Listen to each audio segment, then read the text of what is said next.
Today, I'm diving into the mystical and intriguing world of the seven heavens.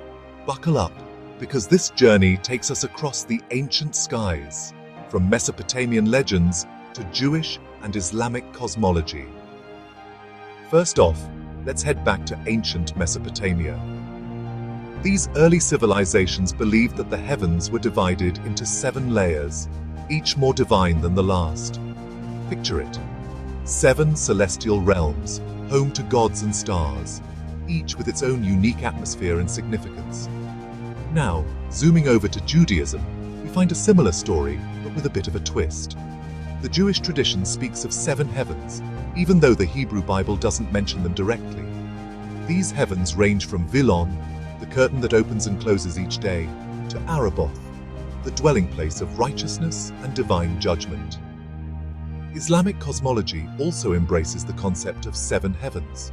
According to Islamic texts, each heaven is made of a different material, ascending in grandeur. The first heaven is made of silver, the second of gold, and so on, until we reach the 7th heaven, crafted from divine light. It's said that each heaven is guarded by angels, and each level hosts prophets and righteous souls. Talk about a celestial VIP list. But wait, there's more. In Jainism, the heavens aren't just up above us.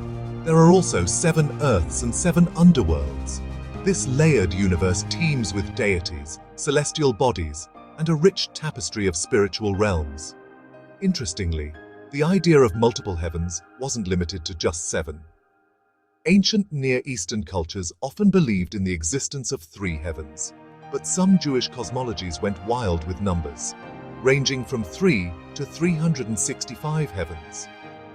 Yet the number 7 remained the most popular, perhaps due to its symbolic significance in many cultures, representing completeness and perfection.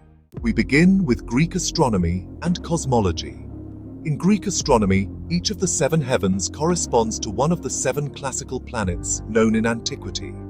Ancient Greek observers noticed that these heavenly objects, the Moon, Mercury, Venus, the Sun, Mars, Jupiter, and Saturn, moved at different paces in the sky, both from each other and from the fixed stars beyond them. Each planet was associated with a deity, Mercury with Hermes, Venus with Aphrodite, Mars with Ares, and so on. Talking about the Mesopotamian cosmology, the concept of 7 heavens as developed in ancient Mesopotamia took on a symbolic or magical meaning rather than a literal one. The ancient Mesopotamians envisioned the sky as a series of domes, sometimes 3, but often 7, covering the flat earth. Each dome was made of a different kind of precious stone. Each celestial body was equated with specific deities. For instance, the planet Venus was believed to be Inanna, the goddess of love, sex, and war.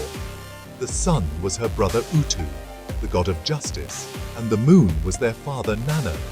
In Mesopotamian belief, the heavens were the exclusive domain of the gods.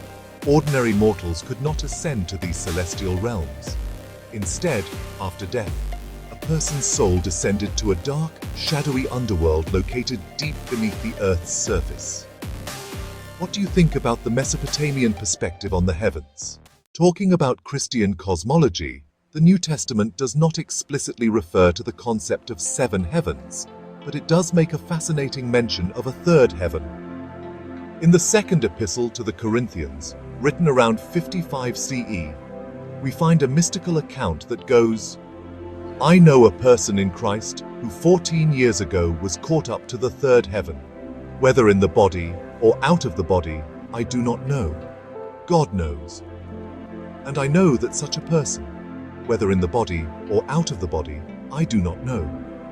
God knows, was caught up into paradise, and heard things that are not to be told, that no mortal is permitted to repeat." This passage is often interpreted as a personal experience of the author, believed to be Paul the Apostle. The original Greek wording suggests a notion closer to being caught away rather than caught up, indicating a different kind of celestial journey. During the Middle Ages, Christian scholars expanded upon the ancient 7-heaven model, evolving it into a system of 10 heavens. Talking Islamic cosmology, in Islam, The concept of seven heavens frequently appears in the Quran and Hadiths. These seven heavens are not final destinations for the dead after the Day of Judgment, but distinct regions above the earth, each guarded by angels and inhabited by souls whose abode depends on their good deeds. The Quran mentions these heavens in several verses. According to various sources, each heaven is made of different materials and is home to specific prophets and angels. The first heaven, Rakia, is made of water and is the abode of Adam and Eve. The second heaven, Araklan, composed of white pearls, is home to Yahya and Isa, aka Jesus.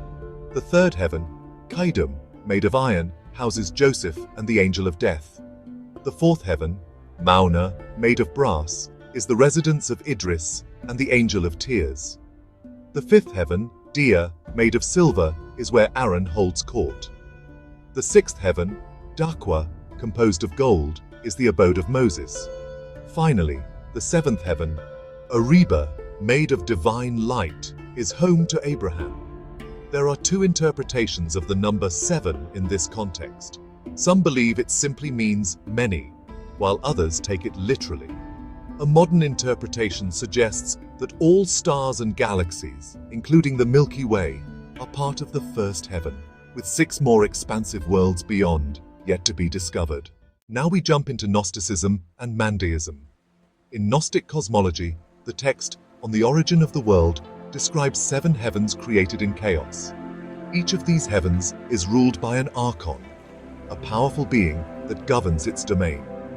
According to Gnostic belief, during the end times, these heavens will collapse upon each other. Yaldabaoth's heaven will split in 2, causing its stars to fall upon the earth and ultimately sink it into the abyss. The Coptic Apocalypse of Paul offers another fascinating perspective. In this text, the Apostle Paul ascends through the 7 lower heavens. At the 7th heaven, he encounters an old man who opens the gate to a realm beyond the material universe. Paul then ascends to the 8th, 9th, and 10th heavens, each representing higher planes of spiritual existence. Interestingly, the 7 heavens in Mandaeism can also correspond to the 7 planets, each part of the entourage of Ruha in the world of darkness.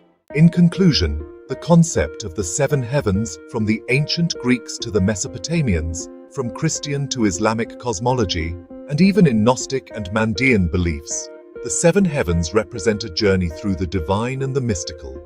But what about today?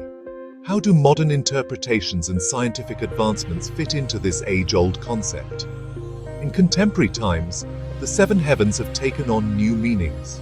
Some view them as metaphors for stages of spiritual enlightenment or personal growth. Others see them as symbols of the vast, unexplored territories of space, each heaven representing a layer of the cosmos yet to be fully understood.